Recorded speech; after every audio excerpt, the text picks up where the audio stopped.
Hello, everybody. Welcome to another episode of the Comic Source Podcast. I'm your host, Jace. This is another Spawn Daily episode. And once again, I have Spawn Expert Extraordinary. And now I say that because he knows more about Spawn than me. He will be the first to say, no, I'm not an expert. But be that as it may, Blake Whitlow is joining me once again. Thanks for joining me, Blake. Yeah, it's good to be here. Thanks. Yeah, so if you guys enjoyed last episode, it was a big double-sized issue 50. Blake and I broke it all down. So much happened. It felt like a bit of a turning point for Al Simmons. And now we start to see some of the consequences of the choice that Al made to save Terry, to cure his cancer, and to send himself to hell, basically. So that being said, let's dive into issue 51 and we can start seeing some of those consequences firsthand. Another fantastic Capullo McFarlane cover there, and we see nothing but Al's hand. And you'll notice it's his hand, but it's not even gloved with the symbiote, and we'll see how that happens rather quickly in the first issue. But it's being sort of absorbed or wrapped up in this like flesh type structure that, similarly to what Spawn's faces look like for the last 25 issues, is kind of stitched together. So it's a pretty interesting looking visual. I always think it's weird because Spawn is such a dark book overall, whenever you get a cover like this, which is mostly white, it really stands out. So, well, let's take a look at the credits. Now, one thing I'll note is that previous to issue 50, where we had McFarlane do half of the pencils and Capullo do half, previous to that, maybe for about 10 issues in a row, we had Capullo and Tony Daniel alternating on art duties. That's not necessarily the case. I don't know if Tony had moved on to other stuff at the time, but he's not on these next few issues at all. Do you have any memory or context of that, Blake? I don't have any memory or context for this. I know after a certain point, Greg Capullo basically took over all pencil duties. I think at that point he was like a popular enough artist and was really like digging in and gaining some traction, building up his portfolio. And this was like the headlining title. I don't know what other projects he was working on at the time. But yeah, he just threw himself into this as far as I know. Yeah, I mean, it's really where he built a huge loyal fan base that he still has. I mean, not that Tony Daniel's work wasn't fantastic as well, but I wonder if it was at this point that because Tony started at Marvel and then got a chance to do Spawn, and then I know he went over to Batman. I wonder if this was around that time, but be that as it may, Free Fall is the name of the issue. Story, Todd McFarlane, pencils Capullo, as we mentioned, inks McFarlane and Danny Miki, letters by Tom Orzechowski, and then colors by Brian Haberlin and Dan Kemp. Issue 50 summary there. I read the whole summary last time. I'm just going to do it real briefly because it was only yesterday that we released the issue 50 episode, but basically, Cagliostro explained to Spawn, hey, use any more of your powers, you're going to hell. So you got to figure out how to let go of your anger and be more calm and, not lash out and use your powers. We also found out that Terry, while he was in the hospital, we found out along with Terry and Wanda, that while Terry was in the hospital recuperating from a car accident, found out that he had a cancerous tumor in his brain and didn't have very long to live. When Spawn had gone to visit his Granny Blake as it's sort of a touchstone, the thing that kind of keeps him human, Granny mentioned that Terry was dying. Obviously, Al was distraught, not necessarily for Terry because he's still mad at him, but for Wanda. She's about to lose a second husband in 5 years. And standing in the hospital room, looking at Terry, Spawn made the decision to go ahead and help him because of the promise that Al had made on his honeymoon to always and forever do whatever he could to keep Wanda happy. And that does indeed send Spawn to hell, to the second level of hell, specifically where he sort of resigns himself to being eaten by the denizens that inhabit that particular level. Hey, I'm never going to have Wanda back. I've given up. I'm just going to let these guys eat me. But then as they start attacking him, and one of them kind of rips off the front of his face and devours it, he gets angry. He same old Al Simmons, I guess, in a way.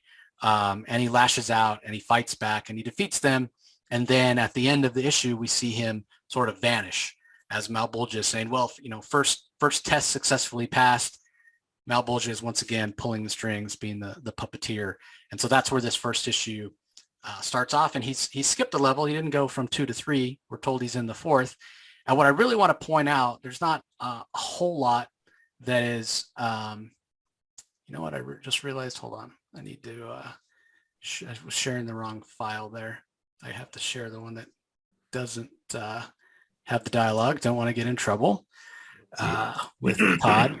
But what's important to note here is that, let me make sure I have the right one, is it's not real easy to, you know what? I may not have, do I have the right one? It's not that easy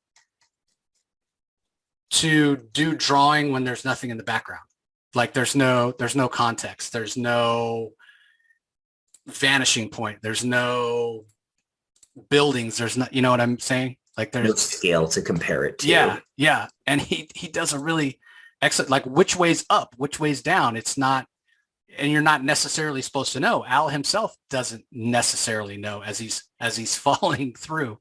And there's not that much of dialogue here. It basically talks about how this is in a lot of ways the harshest level of hell because it isn't a physical level, so to speak.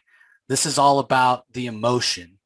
And as Al is falling there, you know, there's not really a ground or, you know, walls or rock formations or any of the other things that we've seen in all the other iterations of hell. He's just sort of falling through empty space. And all of a sudden it feels like he's slammed into something in this vacuum, and his arms are grabbed and his feet are grabbed, and it's almost like he's being crucified. But again, there's no physicality to the 4th level. It's all about personal torment. It's all about emotion, basically. And that's sort of interesting when you talk about Al, because he, throughout the series, has sort of been a creature of emotion. I mean, the whole reason he came back was because he loved Wanda. That was the emotion that drives him. And Cagliostro has warned him, hey, educate yourself, stop lashing out, stop acting out of instinct, acting out of emotion, because that's going to lead you back to hell. And that's sort of what's happened here. He's sort of trapped in this, for lack of a better term, emotional hell. And it hurts, and he's about to be tortured with emotion. So again, fantastic artwork from Capullo with nothing to ground that artwork, just as Spawn is, you know, and like Blake said, no scale either, as he's falling through. And then all of a sudden he's crucified in midair. And then maybe most painful of all, the symbiote is ripped away from him for the second time. You know, the first time being cursed when he was dissected. And, you know, we've been told time and time again that having that symbiote ripped away from him does not feel good. And you see it in the panel there by Capullo, which is fantastic, as the symbiote sort of drains away from his body and he's screaming out in pain. And then we have this other creature. I don't know that it's ever named, but basically the creature that rules the 4th level of hell shows up and starts talking to Spawn, saying a lot of the same things that I've just said about how this level of hell is all about sin and emotion and the psychological. And it's also the place where the symbiotes are manufactured, not where the symbiotes are attached, but where the symbiotes are born, are manufactured, which I find to be interesting. It's almost saying that is the symbiote a creature of emotion as well? Would you say, Blake? I would. Have you already covered the Blood Feud series? have not, but that'll be coming it'll be coming tomorrow. Actually, the Blood Feud series by Alan Moore will be on tomorrow's episode. Okay, excellent. Well, that series goes a little more into it, so I won't say much more then. So yeah, this guy's talking to him saying, you know, it's not often that we get to deal with a Hellspawn, you know, one of Malebolgia's elites. That's probably been a couple thousand years, but definitely here for you. You know, let's explore your emotion. Let's explore who you are. Should we start with your childhood? And Al's like, my childhood? Like, what are you talking about? He's like, yeah, this ruler of the 4th level is like, yeah, you did have a a pretty normal childhood. I guess that's not where we should start. And Al's like, what are you doing? Like, what do you want from me? And he's like, well, I want answers. He's like, answers to what? You already won. Hell already has me. What are you trying to get at? Like, Al, he doesn't know. There's nothing physical here. And when you want to talk about Al Simmons, what he's good at, killing people, completing the mission, whatever, that's all on the physical. When you're on a psychological or an emotional level where there's nothing around him, I think he doesn't even know where to start trying to battle or trying to win. How do you win? I completely agree. I think there's an interesting way that the Lord of the Fourth Hell or the Fourth Circle, I don't know. Like you said, he doesn't have a name. So just this fleshy tentacle guy.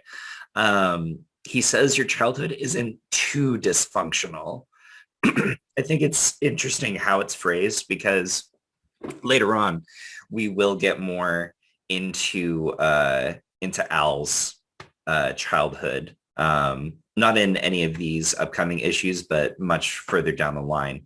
And it's interesting for me because I've read those issues. Looking back and going through some of these earlier ones, you can definitely see that there's just subtle little clues. Like, it's interesting that he phrased it just that way.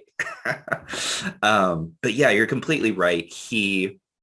Al has no real experience in this. Like, yes, he says that he loves Wanda and he's willing to do anything for Wanda. So he's got to be at least a little emotionally mature and to a certain extent. But we've also been shown time and time again through panels, through his memories, he's a killer.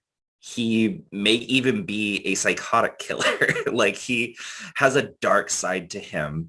And when you deal with someone like that, like they don't have like the same sort of social, emotional skills or coping mechanisms to handle stress. So the way he handles stress is he kills things, and everything, because this is a comic book series, super monsters and heroes and, demons coming at him. It's a very physical thing. So honestly, he's been doing what he's always done. He's just fighting different things. Before, he was fighting, whoever he was pointed at by Jason Wynn. Now he's just fighting demons that are coming after him. He's still fighting enemies. So now that he's trapped in this place where he has to actually reflect and look at what's inside, he doesn't know what to do. He doesn't know how to fight that. He doesn't have the coping mechanisms or the social skills in order to, do that effectively. Yeah, what's interesting though is for this Lord of the Fourth Realm to be who he is and to torture, he sort of gives Al what he needs to fight back, which I find to be interesting.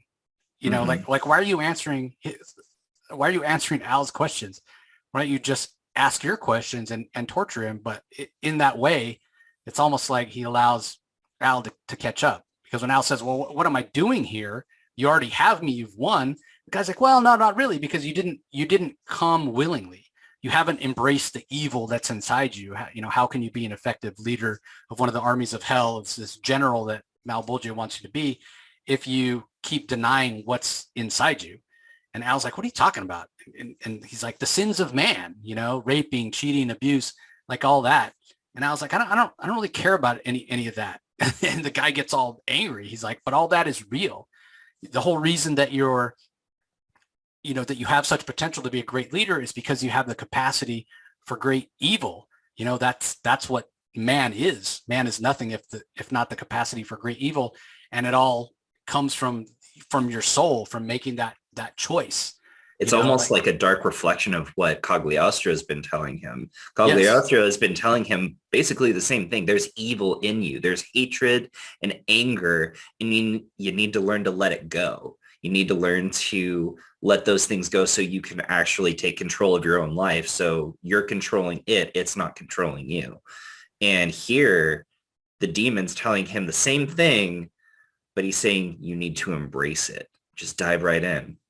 Yeah, and he said, he again, to get back to that physical versus something more existential like emotion or feeling, and he says, yeah, I let the other lords of their realms deal with the physical stuff. Here, we're all about stripping all that away and getting to the core of what it is that drives you. And so let me ask you, Al Simmons, it's an easy question. Why are you here? Why do you think you're here?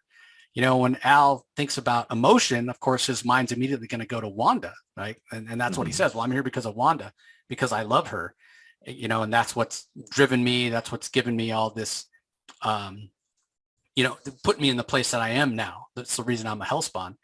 And the Lord of the Fourth Realm's like, no, actually, this doesn't have to do with Wanda. Wanda may be who you think you love, but actually why you're here is because you love killing.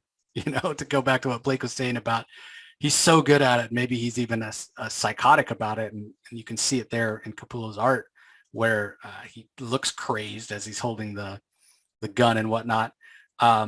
He's like, your mind's been clouded by the fact that you, hold on a second. Sorry. No worries.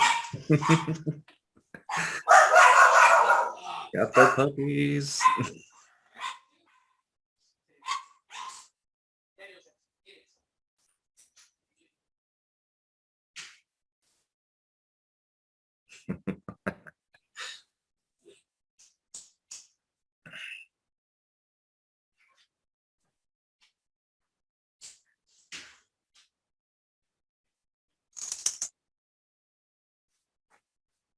All right. Sorry about that. My brother was picking up a couple of tables. Oh, no worries. Oh, okay.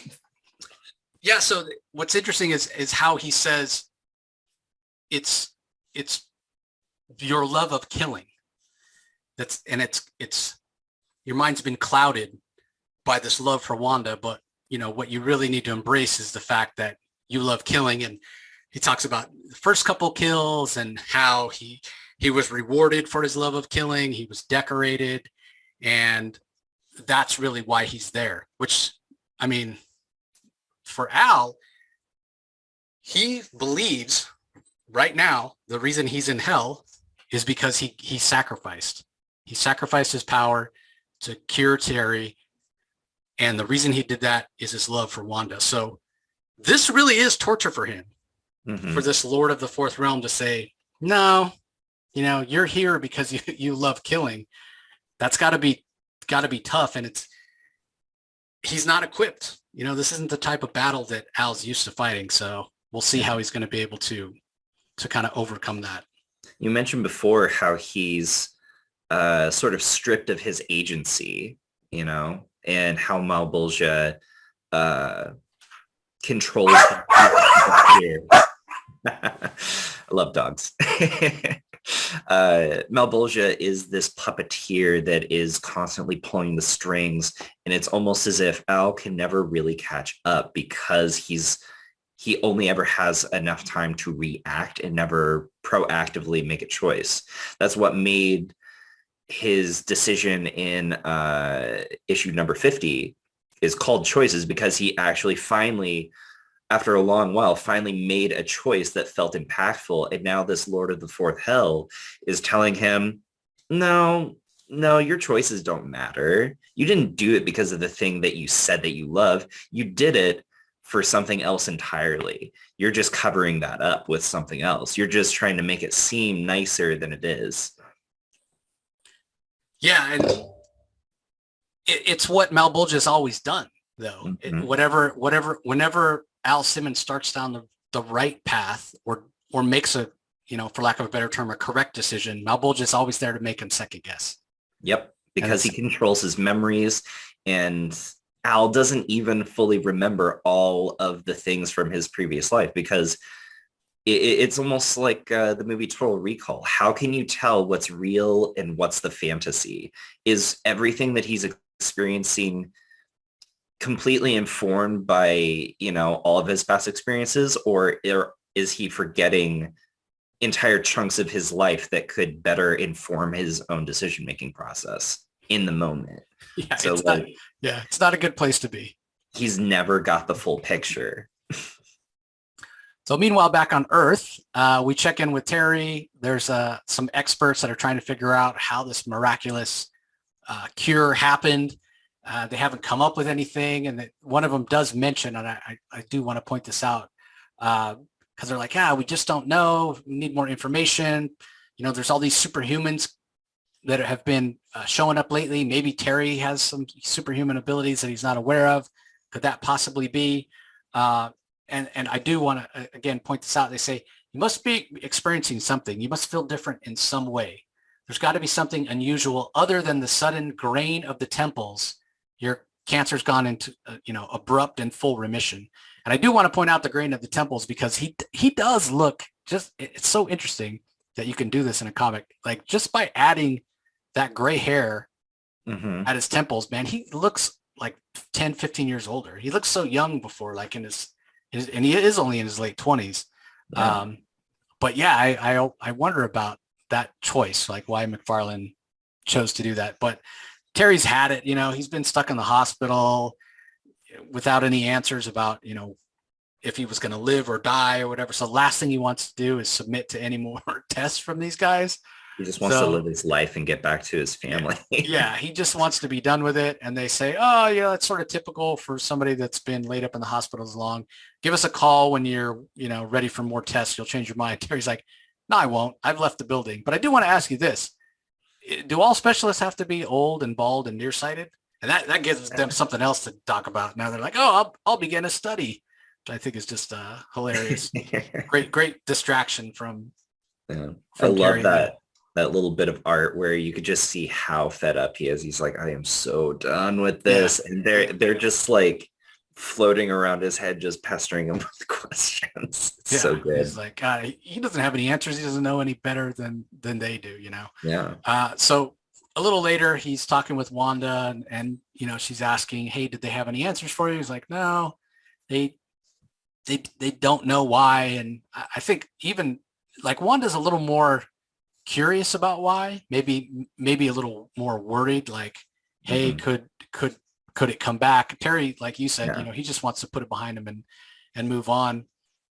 And then Cyan comes running into the room, and this is really interesting. I love this little piece of the story that McFarlane adds. She has her pacifier that she apparently hadn't been using for a while and is once again using. And the reason why is because she wanted something to hang off of the shoelace that she found at the hospital. And Terry notices it. She's like, and he says, hey, let's get rid of this filthy old shoelace and we can tie it with some kite string. And Cyan freaks out. No, it's mine. And he says, okay, where'd you find it? She says, the hospital. So this is obviously the shoelace that had stitched Al Simmons' face together for, 20 plus issues. Yeah. So that's really interesting that Cyan feels such an attachment. And I'm sure at some point, McFarlane will pay that off as well. He absolutely will. Something that I think is kind of interesting to note here. How old would you say Cyan is in this particular scene? She seems pretty cognizant. She can clearly, show that she wants this thing and she can communicate with her parents. So she's got to be at least, 3 or 4 now? I would think like 3, but I will say that her age bounces around to sort of suit whatever particular plot point that McFarlane needs to have her suit. So it's never clear to me. Like that was exactly my point too, because I think it was just in the last issue in number 50, Clown had said that it had only been a couple months since, he fell out of Malebolgia's graces. So if we're taking Clown at his word, which I don't know if we ever should do that, but if we were to, it's only been a couple months since the beginning of the series, essentially, because that's when he fell out of Malebolgia's graces. So in those first couple of issues, she is absolutely like less than a year old, but now she seems like she's maybe 3. So I don't know. That's kind of one of those wonky things about the series is her age, as you said. It kind of bounces around and there's no clear indicator on the passage of how much time it's been. That was always an issue with me. And that was particularly difficult for me when I was putting together the entire reading order. There wasn't a whole lot of hard dates, hard years that characters reference to show the passage of time. Other than early on when McFarlane made the and I don't know, I shouldn't even call it a mistake, made the choice, I'll say. And it seems like it's lessened to a huge degree. But you go back and read those first 10 or 15 issues, there are so many references to current events of pop culture. Ross Perot shows up, and, Oh yeah. the burning of the bums, which was happening in New York, in the early 90s and whatnot. And yeah, it seems like he was smart enough to get away from that pretty quickly. So yeah. There's references to modern political events, even in like the issues that are happening today. But he doesn't like strongly latch onto those, that they're just like passing reference points. So every once in a while you can find those like hard dates that you can hold on to. I honestly think that those early issues are pretty much set in stone. Like you said, they reference actual real world events. I think he did die in, whatever year he died in, and then he came back in 1991, I think is what it says in issue number 1. I could be wrong, but those dates are like hard set in stone. And, it's just hard to tell exactly where the current story is based on certain character ages and things like that.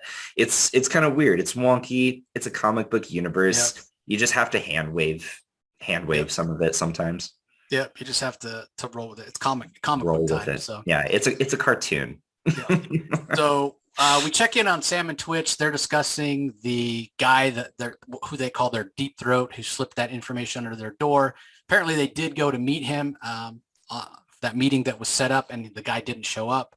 So Twitch is kind of, based on some anecdotal evidence, is explaining to Sam that this guy must be a high-ranking government official. So they wonder what his interest might be in taking down some of these other guys. And so as they're discussing this, Sam, as always, is eating, chowing down on some pizza and some beer. He lets one rip. Twitch smells. I mean, this is real juvenile humor here, but Twitch immediately heads for the window saying, air, I'd appreciate some warning next time. Even Hitler gave a warning before he attacked. And as he's leading out the window, he tells Sam, hey, grab your gun. There's some strange car parked in the alley behind us. And so he goes out there, gun drawn, and this is what Sam has been actually hoping for, because he has bought this 1955 Chevy that he calls the crime mobile. And he says, hey, every good detective agency needs a really cool car. What do you think of it?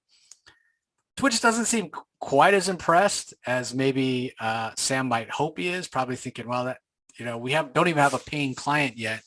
Maybe we shouldn't have splurged on this, but I will say it looks pretty cool the way Capullo draws it. I mean, it's not like a completely photorealistic 55 Chevy, but it's recognizable as a 55 Chevy, and it looks pretty cool. I don't know about calling it the crime mobile, but that's what it is. So pretty fun.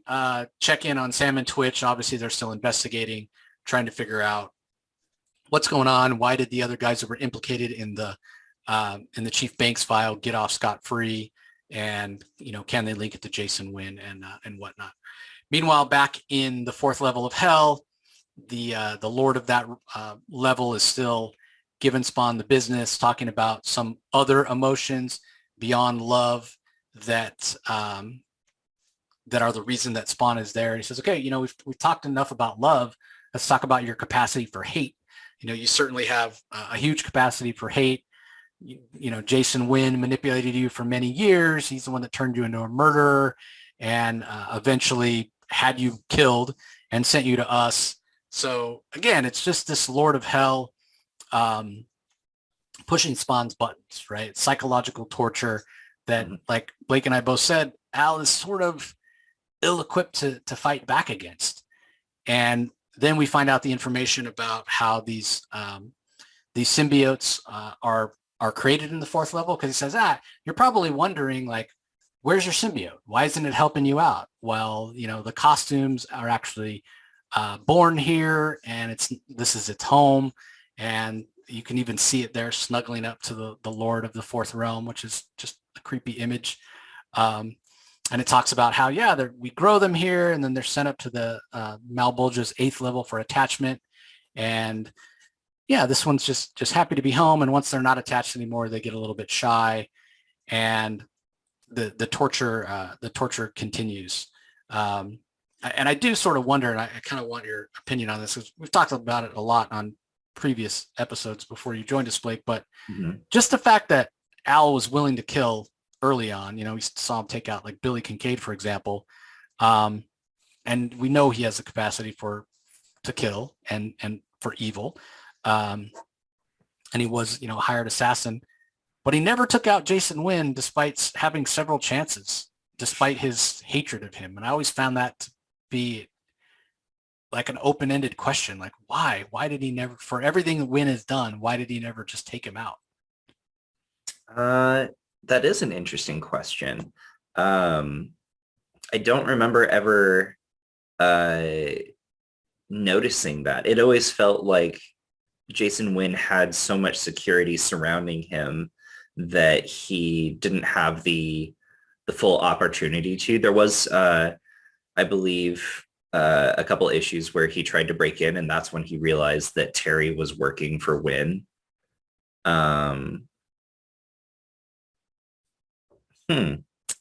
Yeah, I'm not entirely sure. He's had a lot on his plate since then, like it's kind of gone from one thing to the other, and he's just so, exhausted and tired and depressed after every encounter.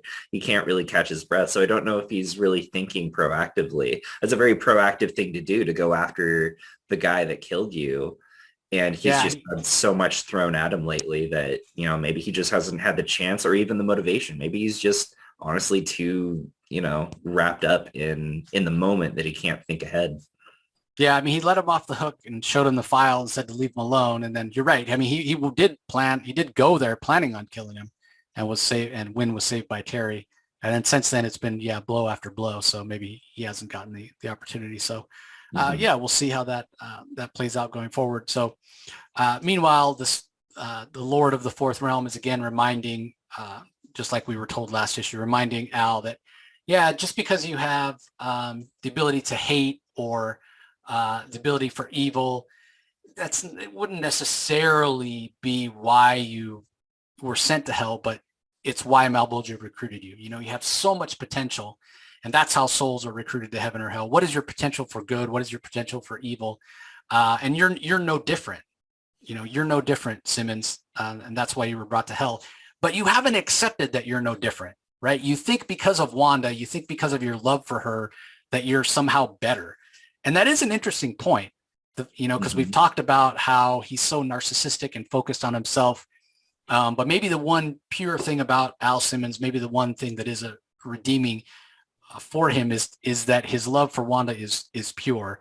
And that's what keeps him from giving in. That's what keeps him fighting. I mean, it's what had him make the sacrifice. His love for Wanda is what had him sacrifice his power and sent him to hell in saving Terry Fitzgerald. So now it's time for this Lord of the Fourth Realm to kind of push those buttons, to use Al's love of Wanda to remind him of everything that he's lost. So in this way, it's not so different than what Malebolgia has been doing all along, torturing him with the love. So it's not hugely important for the story, in my opinion, where we're at here, because basically we're just getting a recap of the courtship of Wanda and Al, and then what Wanda has gone through since Al's been gone, and a reminder once again of how torturous it is for Al Simmons that he wasn't able to give Wanda a child and make her a mother the way she always wanted, and the fact that she did marry Terry, and then Terry was able to give her the child that she always wanted. And again, it's psychological torture, it's psychological manipulation. And then even in this pain, even with this reminder from this Lord of the Fourth Realm, Al still defends her. He says it's not her fault. She needed somebody. It's not her fault. And so the Lord of the Fourth Realm's like, man, I can't believe after all this that you think that you still love her, and you can't even say why. And you don't even realize that Malebolgia's been torturing you with all the same stuff that I've been torturing you with. And it all comes down to the fact that, like I was saying earlier, you think you're different. You think you're different than the other Hellspawn. You think you're different than the other souls. You think you're still human, but you're not. You're made out of necroplasm. And it's all a cruel joke. It's all Malebolgia messing with you. And he even let you keep something, and it's something that you don't need. And we know that he doesn't need it. We saw early on in the series that he didn't need it. And so this Lord of the Fourth Realm says, I'm going to relieve you of it now. And he reaches into Spawn's chest and he pulls out his heart. And again, we saw the Violator remove the heart. We know, and I have speculated that the reason that Spawn's body even has bones or organs or ribs or whatever, or even a heart, is because in Al Simmons' own mind, he thinks that that's what a human body is supposed to look like. Now we're told a little differently in terms of the heart anyway, that Malebolgia made sure that he had a heart, and now it's been removed, and it's a bit symbolic.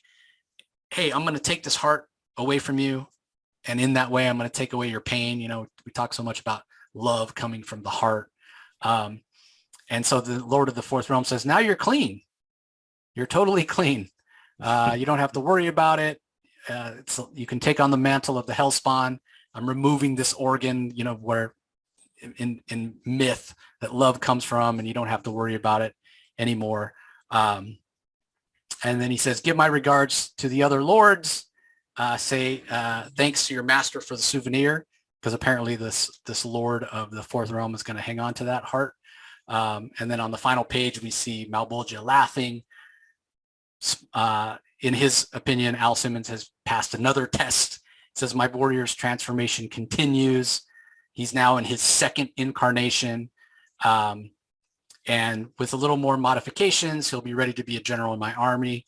And we see the heart laying there, no longer, still beating, but no longer in the chest of Al Simmons, no longer needed, apparently. So very symbolic, but I think that Malebolgia, I think that this fourth Lord of Hell and even Malebolgia himself, they're deluding themselves a little bit. If you think that by removing this heart, that you're going to get Al Simmons to like agree or submit or whatever word you want to use, that his love for Wanda is no longer there, or there's nothing you can do in my mind to lessen Al Simmons' love for Wanda. Like, that is so tied up in his identity. And it may not have been when he was alive on Earth, because, you know, he had a physical body and a physical identity, and he had a job as an assassin or soldier or whatever, however he self-identified as. And, you know, he had an identity as a grandson to Granny Blake. He had an identity as a husband to Wanda, as a friend to Terry, as a, you know, employee of Jason, all these different identities like we all do in life. The only identity that he has, that he holds on to now, that he still understands from that level of context, because he still doesn't have a full understanding of what it means to be a Hellspawn, but the one identity that he still has, that he still can remember, that he still can hold on to, is as somebody who loves Wanda. So I don't think anything short of completely obliterating Al Simmons and having him cease to exist in any form would stop him from loving Wanda, because it's so wrapped up into how he self-identifies. So I'm curious about what Malebolgia and this fourth level Lord think is actually going to be accomplished by removing the heart. Maybe I have it wrong. I don't know. No, I completely agree. I think there's 2 points to consider here. One, exactly what you said. He only has that to hold on to. He doesn't do good things for the sake of doing good things. He does good things because it would make Wanda happy. That's the only motivator he has right now. That's the only thing that he can cling to, and everything revolves around that singular idea. And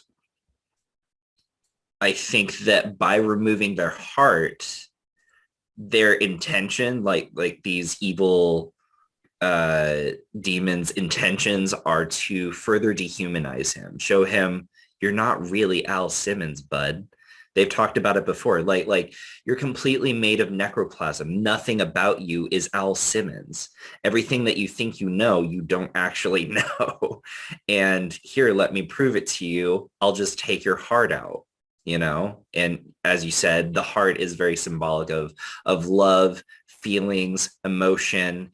And by cleansing him of those things, it dehumanizes him. People will do all sorts of horrendous things when they think that they're not even human. If they can dehumanize him to the point where he doesn't even recognize himself as Al or as someone who loves Wanda, if they could strip that of him, then he basically becomes a savage, wild animal that they can control. That's the one thing that they can't get a hold of on him right now, is his love for Wanda. But if they can dehumanize him, if they can break him down enough, then maybe they can. Yeah, it's a good point, and it's probably why they bring up his early kills. I mean, it's pretty brutal. An old man, a woman, and a little baby that supposedly he killed, and then like I mentioned earlier, just that psychotic look on his face. Great art by Capullo, as he's standing there, literally ankle deep in blood. So I think throughout. One of the better issues that Capullo has done, not to say his art in the other issues hasn't been up to par, but going back to this idea of not having any scale, not having any background, and how hard it is to actually do that. You think, oh, well, it's less to draw, it must be easy. No, actually, it's a lot harder. Like, where's the vanishing point? Where's the perspective? Where's the context? There's no panel layouts, there's no page layouts. It's a lot of for the most part, when we're in this fourth level, it's a lot of collages and whatnot. So much of it is abstract. None of it's really tangible. It's hard to hold on to. I'm sure like during the drawing process, he had to, draw in backgrounds for reference points and then probably remove them later on. Yeah, he probably drew like some perspective lines, some vanishing point lines and whatnot. It wouldn't surprise me at all. So, gorgeous art, interesting issue. And we'll see what level he ends up on next. Also that crime mobile, fantastic as well. Nice car. Yeah. I have one other point though. I think it's interesting that when the Lord of the Fourth Hell is interrogating him about Wanda, Al gives her a pass. And it's interesting because he's held so much resentment towards Terry after everything that's happened. But this shows that he has reflected at least a little bit. It's not Wanda's fault. He's not mad at Wanda. He loves Wanda. But he gives her a pass. It's like, it's not her fault that she moved on. It's not her fault that she had a kid with another man, And I think that's interesting that he gives her the out, but he won't give Terry the out, even though Terry went through the same thing that Wanda did. Terry lost his best friend. Terry lost someone super close to him, and he was grieving too. That's the whole reason that Terry and Wanda got together, is because the absence of Al. So it's interesting that, he says it's okay if Wanda moved on, but he's not giving Terry the same kind of leeway. Yeah, and it felt like he was. It felt like, he was closer to giving Terry, more of the benefit of the doubt, and was actually, when he first found out she was married to Terry, was, if she has to be married to somebody, and have a child with somebody, at least it's my best friend, and I know somebody that will take care of her. But obviously that all flipped around when he believed that Terry was protecting Jason Wynn and Terry's a traitor. So I think that has a lot to do with it. But we'll see how that plays out when Terry and Al come face to face again. We'll see how that what the consequences of those interactions are. Anyway, that's gonna. Oh, go ahead. It's going to be good. So that's going to do it for this episode, everybody. Again, we appreciate you all joining us. Don't forget to go check the show notes if you're looking for Blake's reading order, which is very comprehensive and again, has all the ancillary miniseries and ongoings like Curse of Spawn and Dark Ages, as well as miniseries, Spawn Witchblade, Angela Violator, Spawn Blood Feud, all of that. So we appreciate your support and for you joining us as always, and we'll talk to you next time. Later.